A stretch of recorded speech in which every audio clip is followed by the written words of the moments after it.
कभी कभी सबसे ज़्यादा दर्द फेल्योर का नहीं होता। दर्द इस बात का होता है कि आप मेहनत कर रहे हैं लेकिन सक्सेस दिखाई नहीं दे रही। आपके साथ शुरू करने वाले लोग आगे निकल गए, किसी की नौकरी लग गई, किसी का बिजनेस चल गया, कोई सोशल मीडिया पर छा गया और आप आज भी वही मेहनत कर रहे हैं। तब मन में एक सवाल आता है, क्या मैं बहुत लेट हो गया हूँ? नहीं, क्योंकि सक्सेस की कोई फिक्स्ड टाइमलाइन नहीं होती। धीरू भाई अंबानी को देखिए, शुरुआत बहुत साधारण कंडीशन से हुई। छोटी उम्र में काम किया, फिर ट्रेडिंग शुरू की और वर्षों की मेहनत के बाद रिलायंस जैसा विशाल बिजनेस खड़ा किया।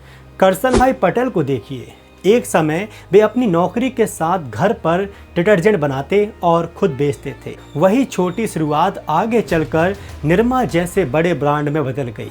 कर्नल हॉलैंड सैंडर्स की कहानी और भी कमाल की है।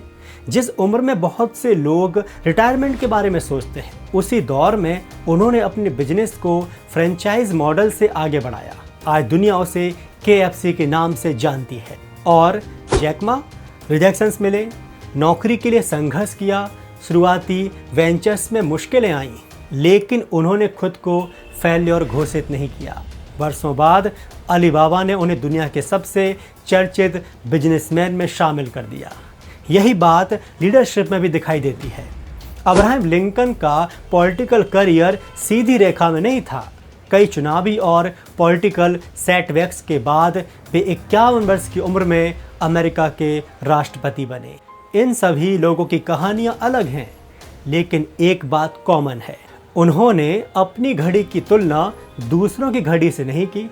यही गलती हम करते हैं। 25 की उम्र में सक्सेस नहीं मिली, पैनिक। 30 तक पैसा नहीं बना, पैनिक। एक एग्ज़ाम नहीं निकला, पैनिक। बिजनेस 2 साल में नहीं चला, क्विट। लेकिन जरा सोचिए, बांस को बढ़ने में समय लगता है, पेड़ को फल देने में समय लगता है, एक मजबूत इमारत की फाउंडेशन बनाने में समय लगता है, तो आपकी ज़िंदगी को बनने में समय क्यों नहीं लगेगा? सोशल मीडिया आपको लोगों की सक्सेस दिखाता है, स्ट्रगल के साल नहीं दिखाता।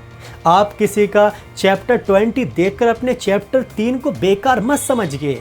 अगर आपकी मेहनत सही दिशा में है, अगर आप सीख रहे हैं, इम्प्रूव कर रहे हैं और हर फेल्योर के बाद फिर खड़े हो रहे हैं, तो धीमा होना प्रॉब्लम नहीं है, रुक जाना प्रॉब्लम है। इसीलिए अगर आपको लग रहा है कि आपकी ज़िंदगी में बहुत देर हो रही है, तो खुद से सिर्फ इतना कहिए, मेरी बारी लेट हो सकती है, लेकिन मेरी कहानी खत्म नहीं हुई है। Keep working, keep learning and keep improving. क्योंकि कुछ सक्सेस जल्दी मिलती है और कुछ सक्सेस आपको इतना मजबूत बनाने के बाद मिलती है कि जब वे आए तो आप उन्हें संभालने के लायक बन चुके हों। याद रखिए, सक्सेस टाइम लेती है, इसीलिए टाइम देखकर हार मत मानिए।